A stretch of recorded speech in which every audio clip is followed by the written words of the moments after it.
आप सभी का स्वागत है हमारे YouTube चैनल JCC फाजीनगर में। जैसा कि आप जानते हैं कि इस चैनल पे आपको क्लास 9th, 10th, 11th और 12th के साइंस और मैथ से संबंधित वीडियो अपलोड किए जाते हैं। तो इस बार हम आपके लिए लेकर आए हैं 9th के पहले चैप्टर का सेकेंड पार्ट। इसके पहले एक वीडियो आपको दिया गया था, आप उस वीडियो को डिस्क्रिप्शन बॉक्स में जाकर के उसका लिंक देख सकते हैं। और इसके लिए हम आभारी हैं आपके कि आपने इस चैनल को अधिक से अधिक संख्या में सब्सक्राइब किया है, वीडियो आप रेगुलर देखते हैं। तो आशा करते हैं कि ये वीडियो भी आप देखेंगे, लाइक करेंगे और शेयर करेंगे। अगर इस चैनल को सब्सक्राइब नहीं किया है तो आप इस चैनल को सब्सक्राइब कर लीजिए, ताकि आपको नए वीडियो आपके कोर्स से संबंधित मिलता रहे, और बेल आइकन को दबाना ना भूलिए। तो चलिए स्टार्ट करते हैं आज का वीडियो।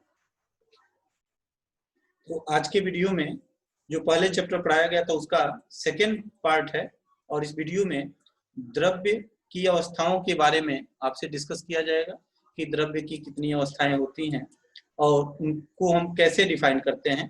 तो द्रव्य की अवस्थाओं के बारे में चलिए हम स्टार्ट करते हैं आज का वीडियो। यहाँ पे सबसे पहले आप देख पा रहे हैं कि क्लास 9th का ये वीडियो है, जिसमें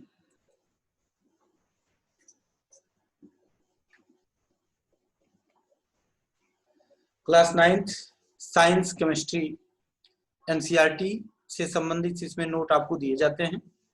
तो इसमें सबसे महत्वपूर्ण पॉइंट जो है, जो इस वीडियो में डिस्कस करने वाले हैं, सबसे पहले इसके बारे में हम जान लेते हैं कि इसमें हम कौन कौन सा पॉइंट डिस्कस करने वाले हैं। तो महत्वपूर्ण बिंदु में सबसे पहले हम डिस्कस करेंगे पदार्थ की अवस्थाएं, स्टेट ऑफ मैटर्स। फिर से ठोस, द्रव और गैस पदार्थ की 3 अवस्थाओं के बारे में। फिर से ठोस, द्रव तथा गैस की तुलना, हम इनमें क्या अंतर होता है। फिर से पदार्थ की अवस्था परिवर्तन के लिए ताप परिवर्तन का क्या प्रभाव पड़ता है, ताप परिवर्तन में हम गलनांक पढ़ेंगे। संगलन की गुप्त ऊष्मा पढ़ेंगे। फिर से क्वथनांक पढ़ेंगे, बॉइलिंग पॉइंट क्या होता है। वाष्पीकरण की गुप्त ऊष्मा पढ़ेंगे। ऊर्ध्वपातन क्या है, निक्षेपण क्या है। और इसके बाद से केल्विन तथा सेल्सियस पैमाने में संबंध क्या है।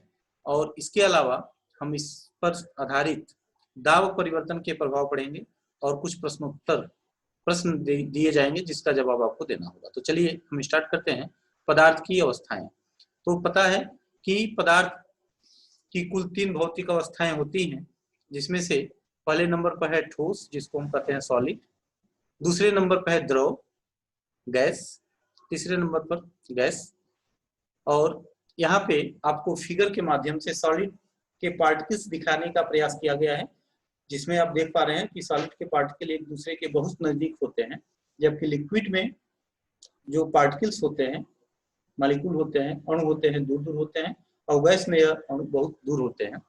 तो पदार्थ की 3 अवस्थाएं आप बहुत ही आसानी से देख सकते हैं। यहाँ पे एक फिगर और दिया गया है। इस फिगर में आपको यह बताया गया है कि पदार्थ की तीनों अवस्थाओं का यहाँ पे चित्र के द्वारा निरूपण किया गया है।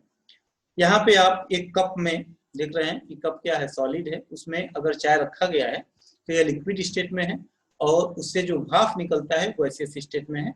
और यह दैनिक जीवन में रोज आप चाय पीते हैं, कॉफी पीते हैं, गर्म दूध पीते हैं, तो जिस बर्तन में पीते हैं वो सॉलिड है, दूध होगा, चाय होगा, वो लिक्विड है, और उससे जो भाप निकलता है गैस है। तो यहाँ पे एक सॉलिड रखा गया है। पहले फिगर में एक बच्चा है जिस पर सॉलिड लिखा गया है, इसके नीचे एक ईंट रखा गया है, तो यह ईंट को रिप्रेजेंट करता है। दूसरे में गिलास में पानी रखा गया, यानी कि लिक्विड को रिप्रेजेंट करता है। और तीसरे फिगर में गुब्बारे में हवा भर के रखा गया है, जो गैस को रिप्रेजेंट करता है।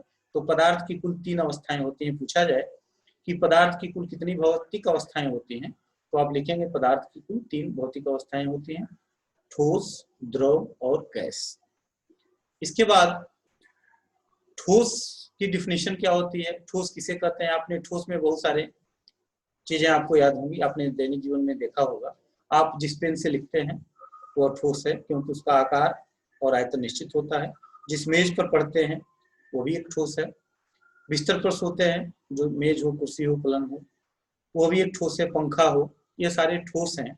तो ठोस कहते किसे हैं, ठोस का डिफिनेशन आप क्या लिखेंगे, तो ठोस के डिफिनेशन में लिखेंगे पदार्थ की वह अवस्था जिसका आयतन और आकार दोनों निश्चित होते हैं ठोस कहलाता है। जैसे फुटबॉल है, यहाँ पे लकड़ी है, सॉलिड एक रखा गया है, यहाँ पे बहुत सारे सॉलिड रखे गए हैं, सभी ठोस है, कोयला है और यह ईंट है सीमेंट का बना हुआ। तो यह उदाहरण है ठोस के। आपसे पूछा जाए ठोस क्या होता है तो आप बताएंगे पदार्थ की वह अवस्था जिसका आयतन और आकार दोनों निश्चित होता है ठोस कहलाता है। एग्जाम्पल में ये सारी चीजें लिख सकते हैं, बॉल है, लकड़ी है, यह केक है, सॉलिड स्टेट में रखा गया है। यहाँ पे आपको बेलन दिखाई दे रहा है, एक गोला दिखाई दे रहा है, एक शंख दिखाई दे रहा है, एक यहाँ पे प्रिज्म के आकार की लकड़ी रखी गई है, यहाँ पे एक कोयला का टुकड़ा रखा गया है, फिर से एक यहाँ पे ईंट रखा गया है जो सीमेंट का बना हुआ है। तो ये सब उदाहरण हो गए जो ठोस को रिप्रेजेंट करते हैं। इसके अलावा अगर हम द्रव की बात करें, यहाँ गिलास में एक पानी रखा गया है जो द्रव को रिप्रेजेंट करता है। द्रव यानी कि जिसमें बहने का गुण होता है, और इसके डिफाइन करने के लिए कहा जाए, डिफिनेशन करने के लिए, लिखने के लिए कहा जाए कि द्रव क्या है, तो पदार्थ की वह अवस्था जिसका आयतन तो निश्चित होता है परंतु आकार निश्चित नहीं होता है द्रव कहलाता है। और द्रव का यह गुण है, इसे जिस बर्तन में रखा जाता है उसी का आकार ग्रहण कर लेता है। जैसे यहाँ पानी अगर गिलास में रखा है तो गिलास के आकार का है, कप में रखा जाएगा तो कप के आकार का हो जाएगा। इसी तरह से यहाँ पर बहुत सारे जूस रखे गए हैं गिलास में, तो गिलास के आकार है, उनको बर्तन बदल दिया जाए, बड़े गिलास में तो बड़े गिलास के आकार का है, छोटे गिलास में रखे हैं तो छोटे गिलास के आकार का है, यानी कि जिस बर्तन में रखे जाते हैं उसी का आकार यह ग्रहण कर लेता है।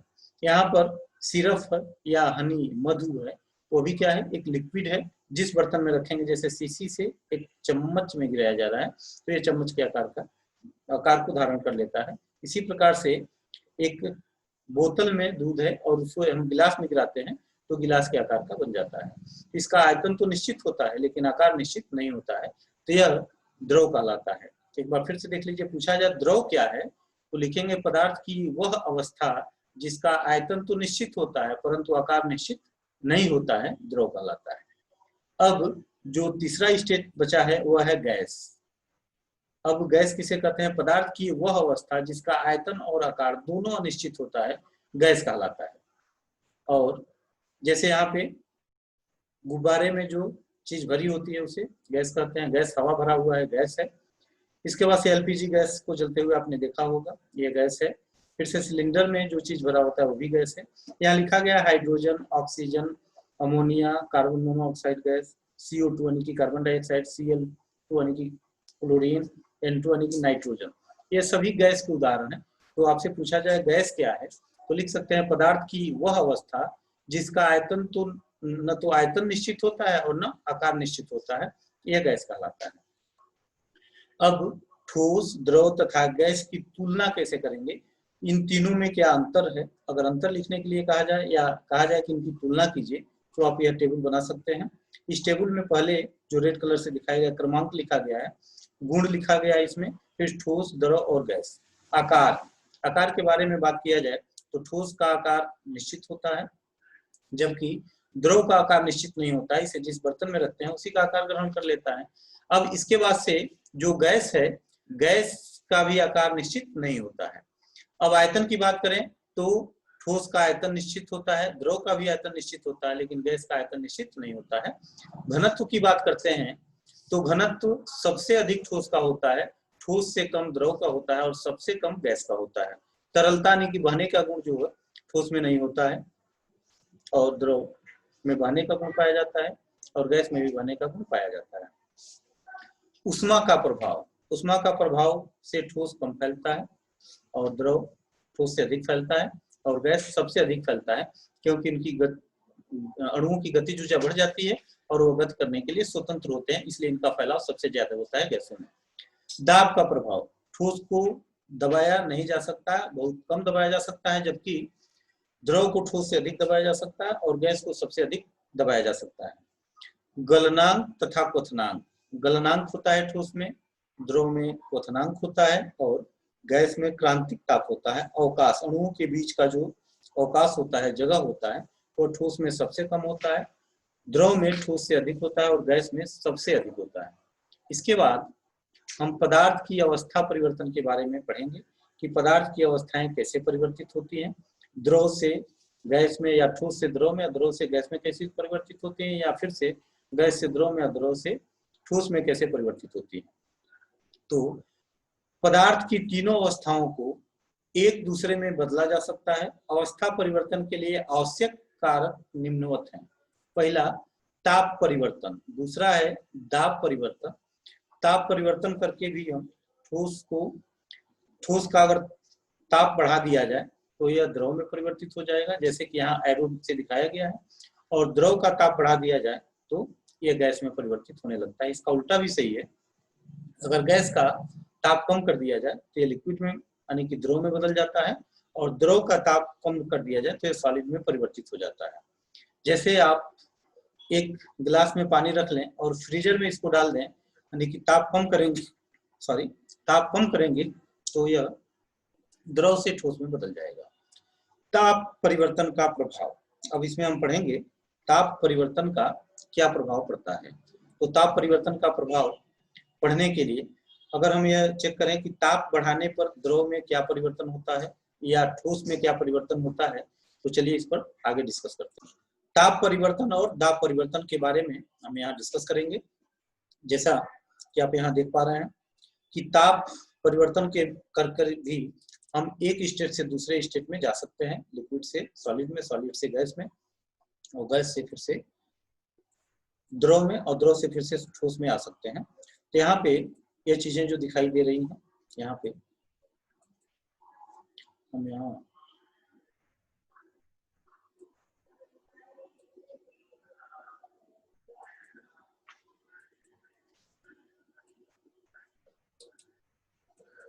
यहाँ पे कुछ टेक्निकल फॉल्ट हो गया था। तो चलिए हम यहाँ पे ये पढ़ रहे थे, पदार्थ की तीनों अवस्थाओं को एक दूसरे में बदला जा सकता है। अवस्था परिवर्तन के लिए जो आवश्यक कारक है ताप, दाब है। अब ताप के परिवर्तन के कारण क्या प्रभाव पड़ता है तो ये हम डिस्कस करेंगे आगे। यहाँ पे ताप को बढ़ाकर किसी ठोस को द्रव में परिवर्तित किया जा सकता है और द्रव को गैस में परिवर्तित किया जा सकता है। फिर से ताप को घटाकर गैस को द्रव में परिवर्तित किया जा सकता है और द्रव को ठोस में परिवर्तित किया जा सकता है। यहाँ पे स्टेट ऑफ मैटर्स में लिखा गया सॉलिड है, बर्फ का एक टुकड़ा है जिसको गर्म करने पर यह द्रव में यानी कि पानी में परिवर्तित हो जाता है, और पानी को गर्म करते हैं तो यह भाप में परिवर्तित हो जाता है यानी कि गैस में बदल जाता है। उसका उल्टा जो नीले तीर से दिखाया गया है, अगर वाष्प को यानी कि भाप को ठंडा करते हैं तो द्रव में बदल जाता है, और द्रव को फिर से फ्रीजर में डाल देते हैं तो फिर से सॉलिड में कन्वर्ट हो जाता है। तो इस तरह से एक अवस्था से दूसरे अवस्था में पदार्थ को हम परिवर्तित कर सकते हैं। आप इसको कॉपी पर नोट कर लेंगे जितनी चीजें इसमें आपको दिखाई जा रही हैं। इसके बाद से गलनांक क्या होता है, आपसे पूछा जाए गलनांक क्या होता है, तो वह ताप जिस पर कोई ठोस द्रव में परिवर्तित होना शुरू हो जाता है उसे उस ठोस का गलनांक कहते हैं। यह क्रिया गलन या पिघलन कहलाती है। जैसे यहाँ पे देखिए एक गिलास में बर्फ रखा गया है और इसका टेम्परेचर -15 डिग्री सेंटीग्रेड है, तो यह ठोस अवस्था में है। जब इसका टेम्परेचर 0 हो जाता है तो यह गलना शुरू हो जाता है, और इसके बाद से यह 0 डिग्री सेंटीग्रेड पे गलना शुरू हो जाता है, और 0.5 पर यह पूरा गल करके फिर से लिक्विड में कन्वर्ट हो जाता है। तो इस तरह से ताप के कारण यह ठोस से द्रव में परिवर्तित हो जाता है। और इसमें संगलन की गुप्त ऊष्मा क्या होती है, वायुमंडलीय दाब पर 1 किलोग्राम ठोस को उसके गलनांक पर द्रव में बदलने के लिए जितनी ऊष्मीय ऊर्जा की आवश्यकता होती है उसे संगलन की गुप्त ऊष्मा कहते हैं। किसी भी ठोस को द्रव में परिवर्तित करना हो तो एक वायुमंडलीय दाब पर 1 किलोग्राम ठोस को उसके गलनांक पर द्रव में बदलने के लिए जितनी ऊष्मीय ऊर्जा की आवश्यकता होती है उसे गलन की गुप्त ऊष्मा कहते हैं। पूछा जाए कि संगलन की गुप्त ऊष्मा क्या है तो आप इसका यह डेफिनेशन लिख सकते हैं। इसके अलावा क्वथनांक क्या है, बॉइलिंग पॉइंट क्या है। बॉइलिंग पॉइंट होता है जब किसी द्रव का वह ताप जिस पर वह अपनी द्रव अवस्था को छोड़कर तेजी से गैसीय अवस्था में परिवर्तित होता है क्वथनांक कहलाता है। क्वथनांक पर अगर देखा जाए, यहाँ पे एक फिगर में दिखाया गया है कि एक बर्तन है जिसमें गैस पर तेजी से यह उबल रहा है और तेजी से द्रव गैस में परिवर्तित हो रहा है, तो जिस ताप पर यह होता है उसे हम क्वथनांक कहते हैं। और जल यानी कि पानी का क्वथनांक 100 डिग्री सेंटीग्रेड होता है। 100 डिग्री सेंटीग्रेड पर यह तेजी से वाष्प में बदल सकता है। अब इसमें आपसे पूछा जाए कि वाष्पीकरण की गुप्त ऊष्मा क्या है, तो वायुमंडलीय दाब पर 1 किलोग्राम द्रव को उसके क्वथनांक पर गैस में बदलने के लिए जितनी ऊष्मा की आवश्यकता होती है उसे वाष्पन की गुप्त ऊष्मा कहते हैं। यह डिफिनेशन लिख सकते हैं, वाष्पीकरण की गुप्त ऊष्मा क्या है, तो आप इस डिफिनेशन को याद कर लीजिए, आप इसको लिख सकते हैं। इसके अलावा ऊर्ध्वपातन क्या है, सब्लिमेशन क्या है, तो कुछ ठोस ऐसे होते हैं जिनको गर्म करने पर वह ठोस से सीधे गैस में बदल जाते हैं, द्रव में परिवर्तित नहीं होते हैं। तो यहाँ पर डिफिनेशन दिया गया है, पदार्थ का द्रव अवस्था में परिवर्तन हुए बिना ठोस अवस्था से सीधे गैस अवस्था में बदलने की क्रिया को ऊर्ध्वपातन कहते हैं। यानी कि एक ऐसा पदार्थ जिसको गर्म किया जाए तो बिना द्रव अवस्था में परिवर्तित हुए ठोस अवस्था से सीधे वह गैस अवस्था में परिवर्तित हो जाता है, जिसको हम इस क्रिया को हम ऊर्ध्वपातन कहते हैं। इस यहाँ पे ऊर्ध्वपातन के लिए एक प्रयोग दिखाया गया। ऊर्ध्वपातन में नीचे इस बर्तन में जो गर्म किया जा रहा है कपूर रख लिया गया, ऊपर एक कीप रख दिया गया और इसे कॉटन यानी रुई से बंद कर दिया गया। कपूर गर्म होता है और यह सीधे द्रव में न बदल के गैस में बदल जाता है और ऊपर काटन के कारण यह वहां आके रुक जाता है और ठंडा होकर फिर से ठोस में बदल जाता है।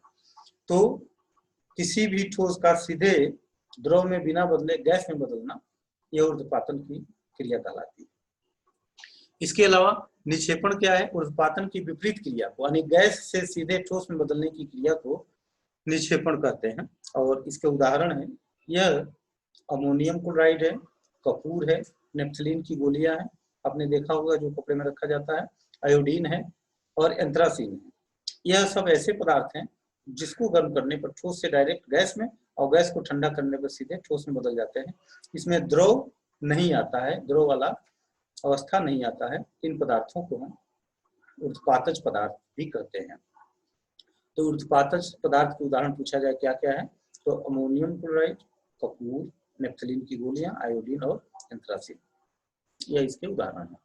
अब केल्विन तथा सेल्सियस पैमाने में संबंध क्या है, जैसे आपको टेम्परेचर अगर केल्विन में दिया गया है, सेल्सियस में पूछा गया है तो कैसे परिवर्तित करेंगे, सेल्सियस में दिया गया है, केल्विन में पूछा गया तो कैसे परिवर्तित करेंगे। तो केल्विन तथा सेल्सियस दोनों पैमाने में हिमांक तथा वाष्प बिंदु के अंतर को 100 बराबर भागों में बांटा गया है।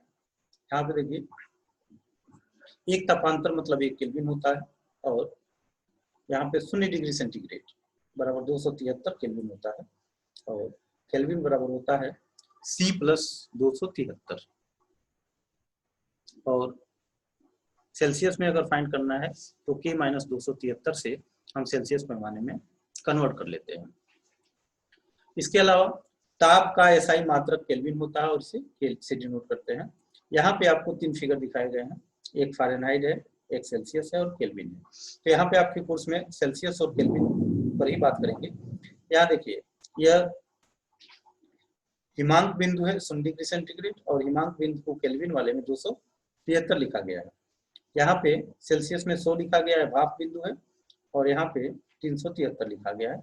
बीच वाले भाग को इसमें 100 बराबर भागों में बांट दिया गया है। तो इन दो सूत्रों से K बराबर C प्लस 273 से केल्विन में और C बराबर K माइनस 273 से डिग्री सेंटीग्रेड में हम ताप क्रम को परिवर्तित कर सकते हैं। तो आप एक फिगर बना लेंगे, इसके बारे में लिख लेंगे, इस पर प्रश्न भी पूछा जाएगा, उसका जवाब भी देंगे। अब हम दाब परिवर्तन के प्रभाव के बारे में पढ़ेंगे। यहाँ सिलेंडर में गैस रखा गया है, एक पिस्टन लगाया गया है सिलेंडर में। अगर हम पिस्टन को दबाते हैं तो पिस्टन को दबाने पर जो अणुओं के बीच रिक्त स्थान होगा कम होगा और अणु एक दूसरे के नजदीक आएंगे और गैस से यह लिक्विड में यानी कि द्रव में परिवर्तित हो जाते हैं। सिलेंडर को और तेज दबाते हैं और टेम्परेचर कम करते हैं तो यह द्रव अवस्था से ठोस अवस्था में परिवर्तित हो जाता है। इस प्रकार से ताप के अलावा दाब के प्रभाव से भी हम पदार्थ को एक अवस्था से दूसरे अवस्था में परिवर्तित कर सकते हैं। तो यह आपने देखा कि पदार्थ को दाब के द्वारा भी परिवर्तित किया जा सकता है। तो अगर आपसे पूछा जाए कि दाब को एक अवस्था से दूसरे अवस्था में परिवर्तित करने के लिए कौन कौन से कारक हैं, तो आप बता सकते हैं कि एक अवस्था से दूसरी अवस्था में परिवर्तित करने के जो कारक हैं, यह यहाँ पे दिखाया गया है। सिलेंडर में जो चीजें आपको दिखाई गई हैं यहाँ पे, जो शुरू से आपको दिखाया जा रहा था, सिलेंडर में दाब बढ़ा करके हम गैस से द्रव में, द्रव से और दाब बढ़ा दिया जाए तो यह ठोस में परिवर्तित हो जाता है।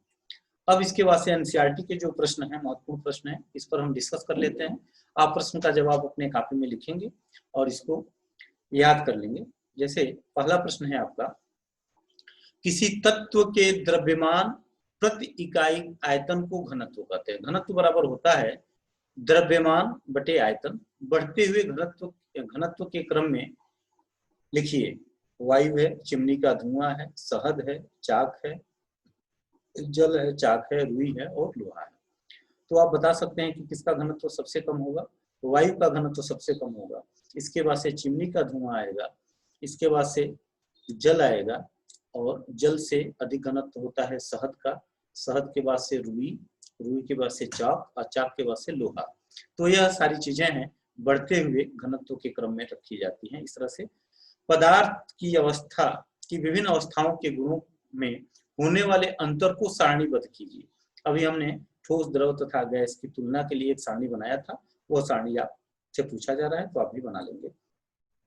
पूछा गया निम्नलिखित पर टिप्पणी लिखिए। दृढ़ता क्या होता है, संपीड्यता क्या होता है, तरलता क्या होता है, बर्तन में गैस का भरना, आकार, गतिज ऊर्जा और घनत्व क्या होता है। दृढ़ता यानी कि किसी भी पदार्थ का वह गुण जिसके कारण वह अपने अवस्था को बनाए रखता है। जैसे ठोस है तो ठोस को आसानी से नहीं तोड़ा जा सकता, इसलिए हम कहते हैं कि ठोस दृढ़ होता है। संपीड्यता, जिसको आसानी से दबाया नहीं जा सकता, ये संपीड्यता।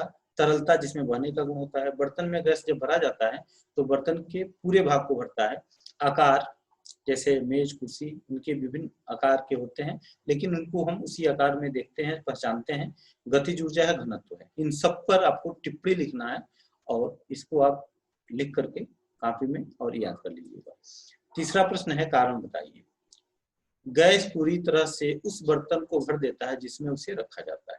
तो बताएंगे कि क्यों किसी बर्तन में गैस रखा जाता है तो पूरी तरह से उसको भर देता है। गैस बर्तन की दीवारों पर दबाव डालती है, इस पर कारण बताना है आपको।